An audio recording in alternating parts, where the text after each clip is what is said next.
in the end, what can I say about that chapter of Overlord? It was freaking awesome, I must say. The invasion chapter begins this month, so I'm not too sure how it's all going to end. I don't really want to see the Lizzard Men die because each and every one of them are so freaking awesome. In the end, Zaryusu actually gets the help of the Red Eye tribe, and now he's actually gone to Dragon Tusk tribe to ask for their help as well.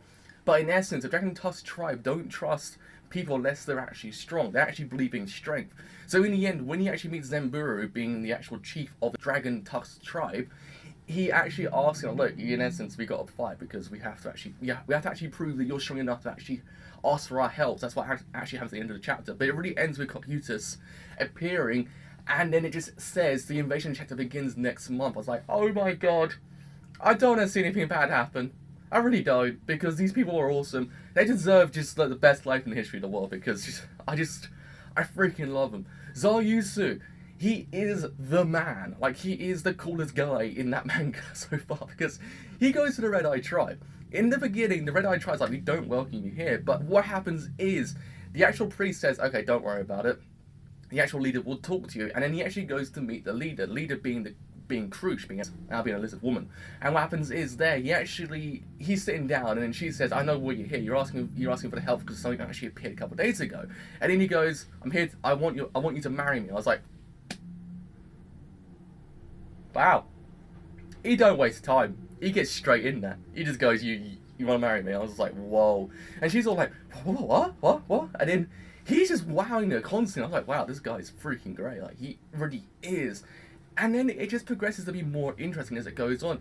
It progresses to the whole idea that really, when you think about it, these people can't run away. Lizard Men tribes can't run away. Yes, they have places they can run to. They can actually just go to places and actually live their life out.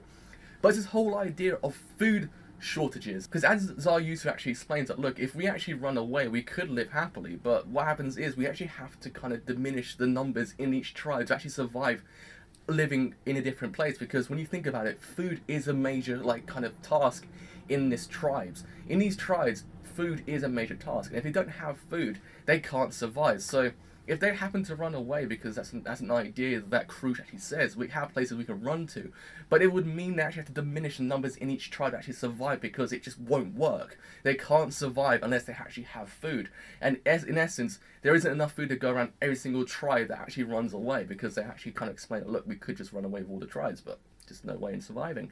And then she actually explains that, look, in essence, you can actually harm that thing that appears. You can actually harm them, don't freaking worry about it. Our druids can actually enchant your weapons, but then it can only be enchanted for a very short amount of time. It can't be enchanted for a very freaking long time. So in essence, they only buy themselves a little bit of time to actually attack the people that are going to attack them. They don't have that much time. They can't really do very much. They are fighting a very losing battle. They're not even fought yet. They just can't really just go into battle and fight, because they have nothing. That's the main thing you really get from this chapter and the chapters before.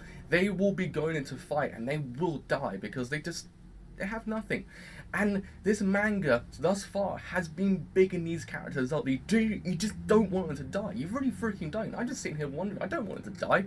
They're all so freaking awesome. They just have such great personalities to them. You don't really want to see them die. And it is doing a commendable job to demonize a protagonist we have been following for the past 17 chapters. It's doing a freaking good job of it, because I'm sitting there going, Irons, mate, like, I don't trust you anymore. I don't want to see him die. Why can't you just employ him to Nazarick and just actually have them help you? Why can't you just do that? Why do you have to go and kill them? Yes, it's strengthening your forces within Nazarick, but then I don't want to see him die. That's something I really get from. I just don't want to see him die. That's just so freaking cool.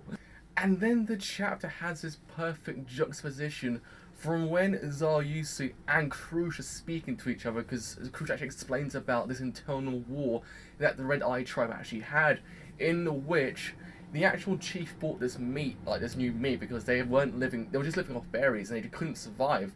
And then chief bought this new meat. And then people kind of caught whiff of what's really going on here. And then what happens is the actual chief had actually exiled a person for breaking the rules. And then he actually thought of more stricter rules after that point to actually exile more people. And then after a while, what happened was the Lizzard Men in that tribe just had enough and actually did an uprising against him and actually put Krush as a symbol of peace. And then what happens is the actual chief was taken down. He was completely KO'd out of it. And now Krush is the actual kind of leader. And yeah, and then then it just juxtaposed from now after she says, "Okay, we'll help you," to Demiurge and Paul, because I cannot pronounce his full name because Paul's full name is virtually impossible for me to pronounce. So I'll call him Paul from now on. But he's an interesting person. Like, to say the goddamn least, he's a very interesting character because he gets introduced after kind of peeling humans as ingredients for, I'm guessing, to make magic scrolls or something like that. And then how he explains how he's to make everyone happy in Nazarick is kind of warped and kind of scary. He says you cut off one person's arm, and then the rest of them feel fortunate their arm is still intact. And that person who's lost their arm, you cut someone else's leg off, and then they feel fortunate for having their leg intact. I was like, what? That is one crazy way to think about happiness. That's one crazy way just to kind of explain that's what my idea of happiness is. And you kind of just understand at that point that really, when you think about it, these people are kind of sort of insane. I like the juxtaposition between what happened before and that kind of panel. It was really freaking awesome. And yeah, really the main thing is I'm really just fearing for the health of the Lizard Men after what happened at the end with Cocytus and Aurora.